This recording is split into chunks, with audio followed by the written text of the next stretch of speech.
اهلا الحبوبات ديالي، مرحبا بكم الغزالات ديما معايا في وصفات طبيعيه وكنتمنى انكم تكونوا بخير وعلى خير، وكنطلب من الله يبعد علينا المرض والاذى ان شاء الله. اليوم عاوتاني جبت لكم وصفه طبيعيه زوينه بزاف. وهاد الوصفه هذه طلبوها ليا بزاف وتعطلت شي شويه باش حطيتها. غادي نقول لكم سمحوا لي بزاف، دابا جا وقتها باش نحطها، وكنتمنى انها تفيدكم بزاف. فالوصفه ديال اليوم فهي عباره على جوج ديال الوصفات خاصين بالحكه او الالتهاب اللي كيكون في المنطقه الحساسه، كيكون جاي من بزاف نتاع العوامل. مثلا الملابس اللي كنلبسوهم، حاولوا الله يخليكم تلبسوا ملابس ديال القطن. كاين اللي كتجيه من مشكل النظافه، وكاين اللي واخا ينظف كل يوم ويغسل كل يوم كتكون فيه هذه. علاش؟ لان كتلقاوهم كينظفوا مثلا الصابون اللي كيكون فيه الريحه او الجل. المواد هذه راها كدير بزاف هذا المشكل هذا. يعني ولو بنادم يكون ينظف ينقي كل يوم بالصابون فيه الريحه، يعني ماشي بصابون طبيعي او بمسائل اخرى اللي كتكون فيها الريحه ولا معطرات ولا شي حاجه، راه ماشي هو الحل. هذا راه كيزيد في هذه المسائل هذه، راه كيزيد في هذه الحكه، كيزيد في هذا المشكل هذا. يعني المشكل تاع الحكه كيكون راجع لبزاف العوامل.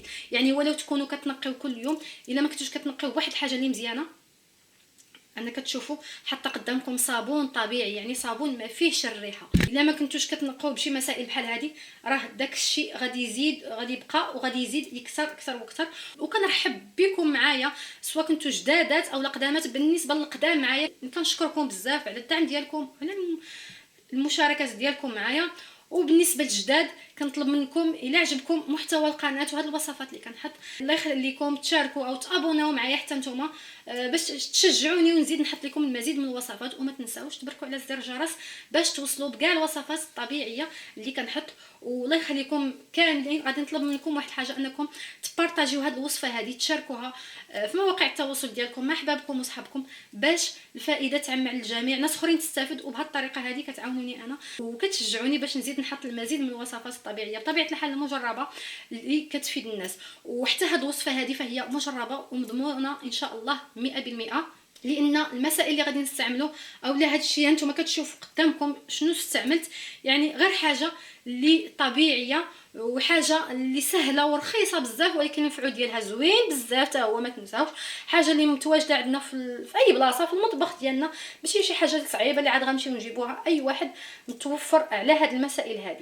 والله يخليكم تبعوا الفيديو من الاول حتى الاخر، لان في الاخر غادي نعطيكم نصيحه. لان الا ما تبعتوهاش راه هاد المسائل هذه كامل اللي قدامكم ما غادي دير حتى شي حاجه. لان الا ما تبعتوش النصائح وتبعتوا التعليمات كيفاش غتطبق هاد الشيء هذا، راه حتى شي حاجه ما غتجيب نتيجه.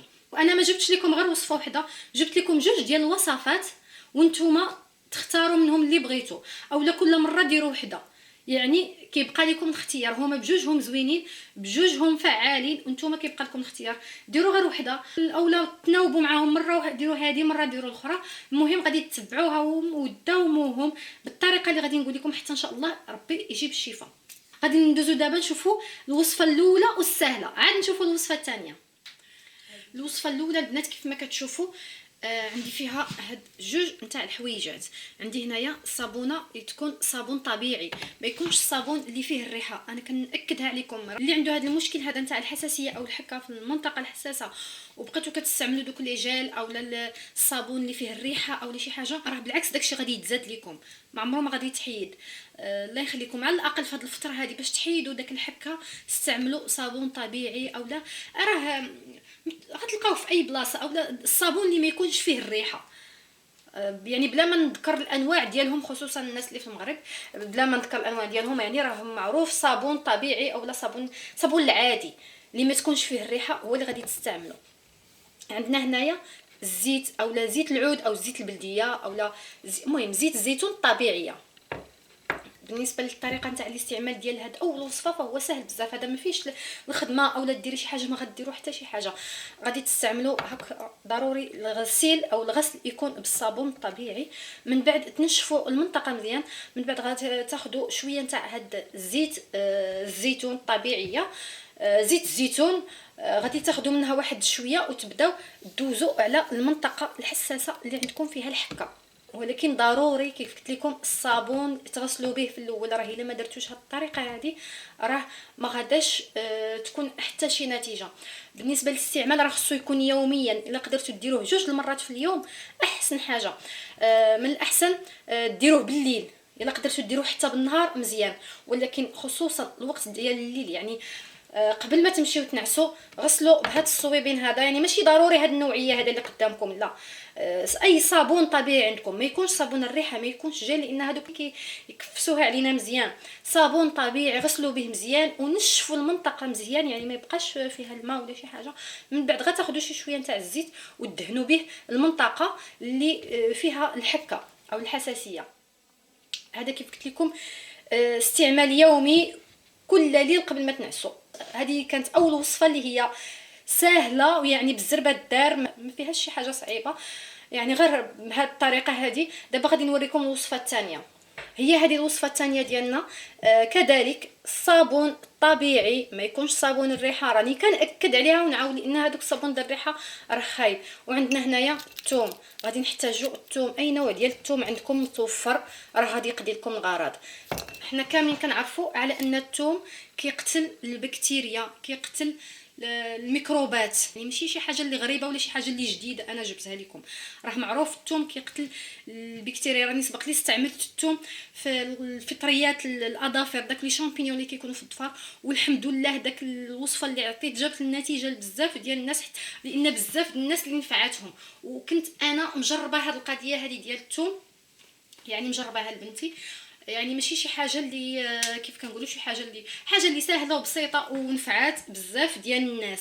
المهم اللي بغى يشوفوا ويتاكد من هادشي اللي كنقول لكم نخلي لكم الرابط ديالو في اسفل الفيديو. المهم بالنسبه لطريقه الاستعمال غادي ناخذوا شي 2 تاع الريوس، 2 فص نتاع الثوم بحال هكايا، 2 اولا 3 اللي غادي نستعملوا. نقيوهم بطبيعه الحال وغادي نحكوهم او نبشروهم في مبشره بحال هذه في الجهه الرقيقه ماشي الغليظه، في الرقيقه. وكيف قلت لكم 2 الحبات اولا 3 من هادو اللي غادي نستعملوهم غادي نديروهم في كاس ديال الماء ونطبخوهم شي شويه. يعني ما غاديش نطبق الوصفه قدامكم، لان باش نعطيكم 2 الوصفات في فيديو واحد غادي تطول بزاف وغتقولوا طولت عليكم بزاف. انا غادي نقول لكم غير الطريقه وانتم غادي ديروا. كيف قلت لكم 2 أو 3 من هذا غتنقيوهم تحكوهم او تبشروهم في حكاكه الجهه الرقيقه. ومن بعد داكشي غادي تاخذوا واحد الكاس ديال الماء اولا كاس ونص، الكاس عند العنبه ولا شي حاجه، الماء عادي كاس اولا كاس ونص، يعني ما كاينش واحد القياس محدد اللي غديروا فيه. غادي ديروه يطبخ فوق النار يطيب شي شويه غير باش داك الجهد نتاع الثوم يطلق في داك الماء.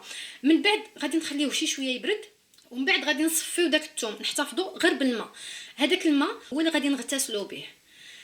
يعني بامكانكم تضاعفوا الكميه، انا عطيتكم هذا القياس هذا، بامكانكم تضاعفوا الكميه لان غادي تستعملوا استعمال يومي، فهمتي؟ غير هما ما ديروش نتاع سيمانه، ممكن ديروا مثلا نتاع 3 ايام، مثلا كل 3 ايام تعاودوا تصنعوا كميه جديده، ما ديروش نتاع بزاف عاوتاني. وبالنسبه للطريقه نتاع الاستعمال ديالو ضروري ديروا الغسل بالصابون الطبيعي، ماشي صابون الريحه ولا جل. ديما كنقول لكم الصابون الطبيعي، اي نوع ديال الصابون طبيعي عندكم. من بعد ما تغسلوا بالصابون الطبيعي غادي تغسلوه مزيان، ومن بعد داكشي غادي تشلوا بهذا الماء او المحلول اللي وجدتوه بالثومه.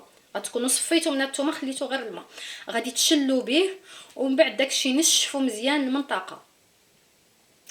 الاستعمال ديال هذا من الاحسن حتى هو تستعمل، الا قدرتوا تستعملوه 2 المرات في اليوم ما احسنه. ما قدرتوش غادي ديروه مره في الليل قبل ما تنعسوا، لان فاش كنعسوا ما كنبقاوش غاديين جايين للطواليت عزكم الله، يعني غادي يدوز واحد الوقت طويل على المنطقه. البنات الوصفات ديالي بجوج هما هادو ساهلين واضحين، كنتمنى انكم تكونوا فهمتوهم.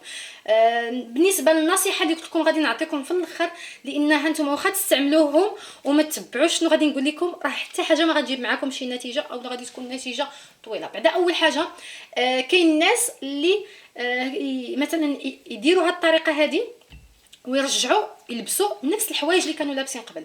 لا، هذه راه هذه النتيجه ما غتجيكم بشي حاجه زوينه، راه غتبقاو كيف ما نتوما وراه غيزيد اكثر. باش نكونوا واضحين، لان الملابس اللي كنكونوا لابسينهم راه فيهم مثلا فطريات او ميكروبات او شي حاجه اللي كتخلي داك المنطقه فيها الحكه. بعدا كل يوم الملابس الداخليه خاصها تبدل، سواء كانت الحكه ولا ما كانتش، راه خصها تبدل كل يوم. ولكن كنقول لكم بعد ما تجيو ديروا تستعملوا وصفه من هادو، نتوما كيبقى لكم الاختيار، ديري هادي اولا ديري هادي اللي بغيتو. من بعد ما ديروا هاد الوصفه هادي، بعدا حاولوا داك الوقت انكم ما تلبسوش شي حاجه مزيره، الا ممكن تبقى او غير هكاك غير شي حاجه خفيفه، يعني ما نلبسوش الملابس الداخليه، نخليو شي شويه د الهواء، شي شويه نتاع اتساع، يعني باش داك المنطقه هذيك تنفس شي شويه. ما قدرتوش بامكانكم ديروا الملابس الداخليه ديالكم، غير هو خصو يكون من القطن، ما يكونش من نيلون اولا شي ماده اخرى اللي غادي تزيد لكم الفطريات اولا البكتيريا اللي غادي تزيد تخلي لكم الحكه في داك المنطقه.